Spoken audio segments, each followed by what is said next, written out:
اعوذ باللہ من الشیطان الرجیم بسم اللہ الرحمن الرحیم الحمد للہ رب العالمین والصلاة والسلام علی النبی وآلہ۔ قرآن اور ہمارے عقائد کے عنوان سے جو سلسلہ ہے اس میں امامت کے ذیل میں آج امام زمانہ عجل اللہ تعالی فرجہ الشریف کے سلسلے میں کچھ باتیں بیان کرنے کی کوشش ہوگی، اس لیے کہ جب بھی امامت کی بات آئے تو ہمارے ہاں یہ بھی عقیدہ ہے کہ اللہ نے پیغمبر کے بعد جنہیں امامت عطا کی ہے وہ 12 امام ہیں، جن میں پہلی ذات مولا کائنات حضرت علی علیہ السلام کی ہے۔ البتہ میں یاد دہانی کے طور پر اور تبرکاً عرض کر دوں کہ پہلی ذات گرامی امام علی ہیں، پھر امام حسن علیہ السلام ہیں یعنی امام علی کے بیٹے، پھر دوسرے بیٹے امام حسین علیہ السلام ہیں، پھر چوتھے خلیفہ اور امام کے طور پر امام حسین کے بیٹے امام زین العابدین علیہ السلام ہیں، اس کے بعد امام محمد باقر علیہ السلام ہیں، اس کے بعد ان کے بیٹے امام جعفر صادق علیہ السلام ہیں، اور پھر 7ویں امام موسی کاظم علیہ السلام ہیں، اس کے بعد 7ویں امام کے بیٹے ہی امام علی رضا علیہ السلام ہیں، پھر 9ویں جانشین اور 9ویں امام محمد تقی علیہ السلام ہیں، 10ویں امام علی النقی علیہ السلام ہیں، 11ویں امام حسن عسکری علیہ السلام ہیں، اور آخری حضرت حجت ارواحنا لہ الفدا ہیں جن کی امامت آج بھی جاری ہے۔ اس سے قبل میں نے امیر المومنین کے سلسلے میں قرآن آیات بیان کی تھیں۔ آج امام عصر کے سلسلے میں جو قرآن میں تذکرہ ہے امامت کا آج بھی سلسلہ جاری ہے، اور پیغمبر کا یہی برحق جانشین مسلمات میں سے ہے اور تاریخ سے ثابت ہے کہ جن کی ولادت مشہور کے مطابق 255 ہجری میں ہوئی ہے اور جن کے والد امام حسن عسکری علیہ السلام تھے، سامرہ میں ہوئی ہے، انہی کی امامت آج بھی جاری ہے۔ یعنی 260 ہجری تک تو 11ویں امام کی امامت تھی، اور 260 ہجری میں 8 ربیع الاول کو امام عسکری علیہ السلام کی شہادت کے بعد سے امامت کا سلسلہ آخری امام کا جاری ہے، اور آج بھی وہ امام ہیں، آج بھی موجود ہیں، زندہ ہیں، مشیت خدا اور حکم خدا سے لوگوں کے درمیان اس انداز سے نہیں ہے کہ لوگ ان کو دیکھ سکیں، اس عنوان سے نہیں، اسی کو ہمارے ہاں پردہ غیب سے تعبیر کرتے ہیں، غیبت ہے، اور جب اللہ کی مصلحت ہوگی اس وقت ظاہر ہوں گے، اور وہ بھی مسلمات میں سے ہے، قرآن کی آیات بھی ثابت کر رہی ہیں۔ اور جب امام کی تذکرہ ہو تو یہ بھی اپنے ناظرین کے لیے کہ امامت میں 260 ہجری سے 12ویں امام کی امامت کا دور شروع ہوا ہے، اور جس وقت سے امامت کا دور شروع ہوا ہے تبھی سے غیبت کا آغاز ہوا ہے، لیکن ابتدائی غیبت کو غیبت صغریٰ سے تعبیر کیا گیا ہے، یعنی اس دور میں کچھ خاص نائب تھے جو امام اور لوگوں کے درمیان رابطہ تھے، وسیلہ تھے، وہ 4 خاص نائب تھے جنہیں نواب اربعہ کہا گیا ہے۔ تو یہ ایک مثلا عثمان ابن سعید پہلے نائب تھے، محمد ابن عثمان دوسرے نائب تھے، یا حسین ابن روح یہ تیسرے نائب تھے، اور علی ابن محمد سمری یہ چوتھے نائب تھے۔ یہ خاص 4 نائب تھے جو امام عصر کے تھے 260 سے 329 ہجری تک۔ اس زمانے کو غیبت صغریٰ سے تعبیر کیا گیا۔ اس کے 329 ہجری سے اب تک غیبت کبریٰ کا زمانہ ہے، اور جب تک اللہ کی مصلحت ہوگی غیبت کبریٰ کا سلسلہ جاری رہے گا۔ فرق یہ بھی ہے کہ اس دور میں خاص نائب تھے، یعنی خود امام نے معین کیا تھا۔ اس غیبت کبریٰ میں خاص نائب نہیں ہیں بلکہ عام نائب ہیں، یعنی یہی مراجع اور مجتہدین، اور ان کو خود امام اپنی طرف سے جیسے غیبت صغریٰ معین کیا تھا، معین تو نہیں کرتے لیکن امام نے ایک معیار بیان فرما دیا ہے، اور شرائط بیان فرمائے ہیں، جو بھی شرائط پر پورا اترتا ہو وہ اس منصب کا حامل ہوتا ہے، اور وہ جو شرائط رکھتا ہو وہ نائب امام ہوتا ہے۔ جیسے آج الحمدللہ ہمارے ہاں نیابت کا مرجعیت و فقاہت کے عنوان سے سلسلہ جاری ہے، اور انشاءاللہ امام کے ظہور تک یہ سلسلہ جاری رہے گا۔ امام کے سلسلے میں قرآن کریم میں بھی متعدد آیات ہیں، یہاں تک کہ بعض روایات میں بعض علماء نے 200 آیتوں کو امام کے سلسلے میں پیش کیا ہے، یا بعض آیات کی تعویل آخری امام کے سلسلے میں کی ہے۔ یہ ایک قابل غور ہے کہ 200 آیات کے سلسلے میں بعض علماء نے کہا ہے، اور بہت سی آیات کو بحر الانوار میں علامہ مجلسی نے 51ویں جلد جو امام سے متعلق ہے، اس موضوع سے متعلق ہے، اس میں اکٹھا کیا ہے کہ جو امام کے سلسلے میں نازل ہوئیں۔ یہاں پہ صرف چند آیات کو ہم پیش کیے دے رہے ہیں چونکہ عنوان قرآن اور ہمارے عقائد ہے۔ تو امام زمانہ کے سلسلے میں جو آیات ہیں ان میں سب سے پہلی آیت ہے سورہ انبیاء کی، آیت نمبر 105 106 وَلَقَدْ كَتَبْنَا فِي الزَّبُورِ مِن بَعْدِ الذِّكْرِ أَنَّ الْأَرْضَ يَرِثُهَا عِبَادِيَ الصَّالِحُونَ۔ یہ خداوند عالم کا قول ہے کہ ہم نے زبور میں اس بات کو لکھ دیا ہے کہ زمین کے وارث ہمارے بندگان صالح ہوں گے۔ إِنَّ فِي هَذَا لَبَلَاغًا لِقَوْمٍ عَابِدِينَ، یہ عابدین کے لیے، عبادت گزاروں کے لیے ایک گویا پیغام کے طور پر ہے۔ تو یہ ایک گویا ثابت ہے، مستند ہے، معتبر ہے۔ قرآن کہہ رہا ہے کہ زمین کے وارث عبد صالح ہوں گے، اور اس کی تفسیر جو کی گئی ہے وہ پیغمبر کے آخری جانشین یعنی امام عصر کے سلسلے میں ہے، امام عصر کے بارے میں ہے۔ مرحوم طبرسی نے بھی مجموع البیان میں ایک روایت نقل کی ہے کہ امام محمد باقر علیہ السلام فرماتے ہیں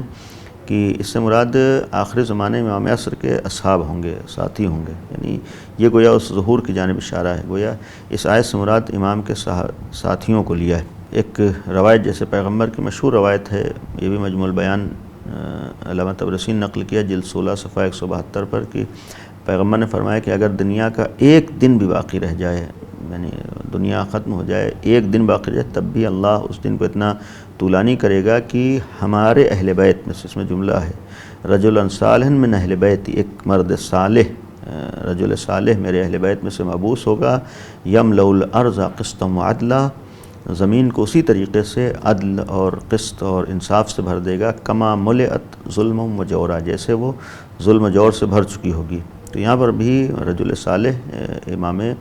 عصر کو تعبیر کیا گیا ہے، بیان کیا گیا ہے۔ اور دوسری بات روایات میں ہے کہ یہاں پر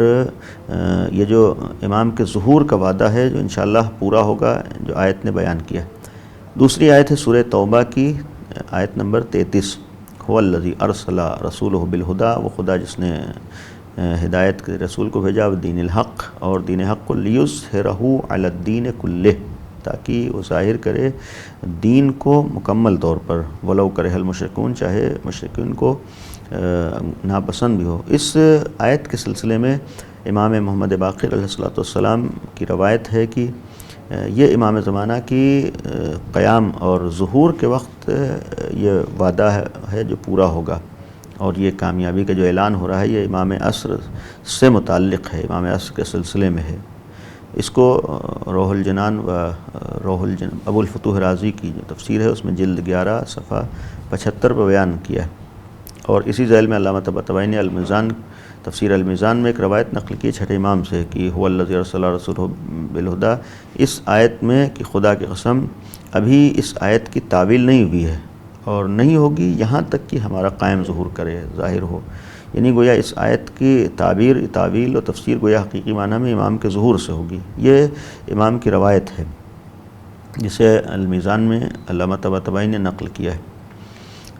گویا یہ بھی امام زمانہ کے سلسلے میں آیت ہوئی۔ ایک اور آیت ہے سورہ حج کی آیت نمبر 41، الذین ان مکناہم فی الارض اقاموا الصلاۃ وآتوا الزکاۃ وامروا بالمعروف ونہوا عن المنکر واللہ عاقبۃ الامور، کہ یہ وہ لوگ ہیں جنہیں ہم نے زمین میں اختیار دیا تو انہوں نے نماز قائم کی اور زکوٰۃ ادا کی اور نیکیوں کا حکم دیا اور برائیوں سے روکا، اور یہ طے ہے کہ جملہ امور کا انجام خدا کے اختیار میں ہے۔ اس سیل میں امام محمد باقر علیہ السلام کی ایک روایت ہے کہ یہ آیت آل محمد کے لیے ہے اور امام مہدی کے اور ان کے اصحاب کے لیے نازل ہوئی، یعنی اہل بیت کے لیے، امام عصر کے لیے اور ان کے اصحاب کے لیے نازل ہوئی ہے۔ نور الثقلین میں یہ روایت ہے حویزی کی جلد 3 صفحہ 506، بحر الانوار میں بھی ہے کہ اس سے مراد امام عصر ہیں، علامہ مجلسی نے جلد 24 صفحہ 165 پر۔ یہ ایک اور آیت ہے امام زمانہ کے سلسلے میں جو مشہور آیت ہے،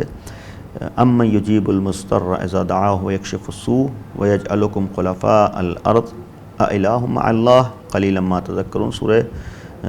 نمل کی آیت 62 ہے کہ بھلا وہ کون ہے جو مضطر کی فریاد کو سنتا ہے جب وہ اس کو آواز دیتا ہے اور اس کی مصیبت کو دور کرتا ہے اور تم لوگوں کو زمین کے وارث بناتا ہے، کیا خدا کے ساتھ کوئی اور خدا ہے؟ نہیں، بلکہ یہ لوگ بہت کم نصیحت حاصل کرتے ہیں۔ وہ اس میں وارث بنانے کا تذکرہ ہے اس آیت کریمہ میں۔ اس ذیل میں اس آیت کے سلسلے میں چھٹے امام جعفر صادق علیہ السلام کی روایت ہے کہ آیت قائم آل محمد عجل اللہ تعالی فرجہ الشریف کے سلسلے میں نازل ہوئی ہے، اور امام نے فرمایا خدا قسم وہ مستر ہیں جس وقت قیام فرمائیں گے 2 رکعت نماز پڑھیں گے اور خدا سے دعا کریں گے اور خدا ان کی دعا کو مستجاب کرے گا اور تمام پریشانیوں کو، تمام رنج و غم کو دور کرے گا اور ان کو زمین میں خلیفہ قرار دے گا. یہ امام نے فرمایا. اس کے لیے بھی بہار کی جلد 51 صفحہ 48 پر دیکھا جا سکتا ہے. غرض یہ بھی ایک روایت آیت امام عصر کے سلسلے میں تعبیر کی گئی ہے کہ جس سے مراد امام زمانہ عجل اللہ تعالی فرجہ الشریف ہیں. غرض اس مفہوم کی اور دیگر آیات بھی ہیں جس سے امام عصر کو تعبیر کیا گیا ہے. ہم اگر خود قرآن کی تفاسیر کو دیکھیں اور حوالوں کو دیکھیں تو اس طریقے کی بہت سی آیات سامنے آئیں گے جو ہمیں حق سے قریب کریں گے اور حق سے آشنا کریں گے. ضمناً آج بات کو مکمل کرتے ہوئے یہ عرض کر دوں کہ میں نے اس دروس میں مسلسل بہت سے مواقع پر حوالے پیش کیے ہیں، مثلا جلد فلاں صفحہ فلاں. ممکن ہے کہ آپ جس کتاب میں دیکھیں اس میں وہ جلد اور وہ صفحہ نہ ہو، اس لیے کہ ایک کتاب کے مختلف چاپ ہوتے ہیں، مختلف جگہوں پر چھپتی ہے، مختلف اوقات میں نشر اور اشاعت ہوتی ہے، تو ضروری نہیں ہے کہ ہمیشہ ایک کتاب کے بعین ہی صفحات اور عبارتیں وہی ہوں. نہیں، صفحات آگے پیچھے ہو سکتے ہیں. لہٰذا آج کے دور میں بالخصوص ان حوالوں کو اگر بالفرض کسی ایک کتاب میں ہم نہ پائیں تو اس کا مطلب یہ نہیں ہے کہ بات غلط ہے، جھوٹی ہے. نہیں، آپ دوسرے کتابوں میں دیکھ سکتے ہیں. اور بہترین راستہ آج کے زمانے میں یہ ہے کہ